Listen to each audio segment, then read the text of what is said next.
ನಮಸ್ಕಾರ, welcome back to my channel Sompalli Ramya Mahesh. ಇವತ್ತು easy and healthy breakfast recipe number 3 shavige ಉಪ್ಪಿಟ್ಟು ತೋರಿಸ್ತಿದ್ದೀನಿ. ಶಾವಿಗೆ ಉಪ್ಪಿಟ್ಟು ಎಲ್ಲರೂ ಮಾಡ್ತಾರೆ, ಏನು ಸ್ಪೆಷಲ್ ಅನ್ಕೋತಿದ್ದೀರಾ? ಈ ಶಾವಿಗೆ ಉಪ್ಪಿಟ್ಟು ಯಾಕೆ ಸ್ಪೆಷಲು ಅಂದರೆ ಅಷ್ಟು ಕಲರ್ಫುಲ್ಲಾಗಿ ಕಾಣಿಸುತ್ತೆ ಕಣ್ರಿ. ನಾನಿಲ್ಲಿ ಬೀನ್ಸು, ಕ್ಯಾರೆಟು, ಕ್ಯಾಪ್ಸಿಕಮ್ಮು, ಜೋಳ, ಕರಿಬೇವು, ಕೊತ್ತಂಬರಿ, ಹಸಿರುಮೆಣಸಿನ್ಕಾಯಿ, ಈರುಳ್ಳಿ ಮತ್ತು ಟೊಮೊಟೊನ ರೆಡಿ ಮಾಡಿ ಇಟ್ಕೊಂಡಿದ್ದೀನಿ. ಈಗ ಶಾವಿಗೆ ಉಪ್ಪಿಟ್ಟು ತಯಾರಿ ಹೇಗಿರುತ್ತೆ ಅಂತ ನೋಡೋಣ. ಮೊದಲು ಸ್ವಲ್ಪ ಎಣ್ಣೆ ಹಾಕ್ಕೊಂಡು ಸಾಸಿವೆ ಮತ್ತು ಜೀರಿಗೆ, ಈ ಉಪ್ಪಿಟ್ಟನ್ನ ರುಚಿ ಹೆಚ್ಚಿಸುವಂಥ ಪದಾರ್ಥನ ಆ್ಯಡ್ ಮಾಡ್ತಾಯಿದ್ದೀನಿ. ಅದು ಶುಂಠಿನ ಸ್ವಲ್ಪ ತುರಿದು ಹಾಕ್ಕೊತಾ ಇದ್ದೀನಿ. ಒಗ್ಗರಣೆಗೆ ಶುಂಠಿನ ತುರಿದು ಹಾಕ್ಕೊಳ್ಳೋದ್ರಿಂದ ತುಂಬ ಅಂದರೆ ತುಂಬ ಒಳ್ಳೆ ಫ್ಲೇವರ್ ಬರುತ್ತೆ. ಇದು ಸ್ವಲ್ಪ ಫ್ರೈ ಆದಮೇಲೆ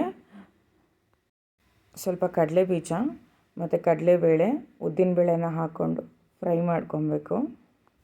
ಕಡಲೆ ಬೀಜ ಚೆನ್ನಾಗಿ ಫ್ರೈ ಮಾಡಿಲ್ಲ ಅಂದರೆ ತಿನ್ನಬೇಕಾದ್ರೆ ತುಂಬ ಹಸಿ ಹಸಿ ಅನಿಸುತ್ತೆ. ನಾನೀಗ ಹಸಿರು ಮೆಣಸಿನ್ಕಾಯಿ ಮತ್ತು ಕರಿಬೇವನ್ನ ಸೇರಿಸ್ತಾ ಇದ್ದೀನಿ.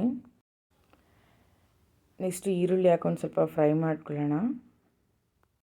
ಇಲ್ಲಿ 1 ಟೊಮೊಟೊನ ಬಳಸ್ಕೊತಾ ಇದ್ದೀನಿ.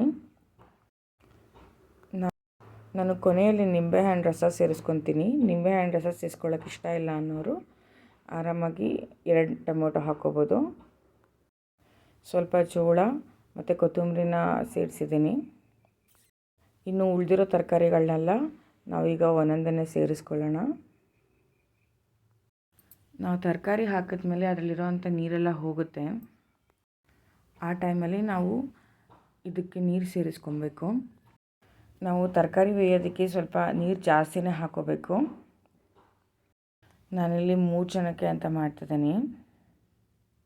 ನೋಡಿ, ತರಕಾರಿನೂ ಬೆಂದಿದೆ. ನಾನು ಹಾಕಿದ್ದಕ್ಕಿಂತ ನೀರು ಸ್ವಲ್ಪ ಕಮ್ಮಿನೂ ಆಗಿದೆ. ಈಗ ಉಪ್ಪು ಮತ್ತು ಸ್ವಲ್ಪ ತೆಂಗಿನಕಾಯಿ ತುರಿ ಮತ್ತು ನಿಂಬೆಹಣ್ಣು ರಸನ ಸೇರಿಸ್ಕೊಬೇಕು.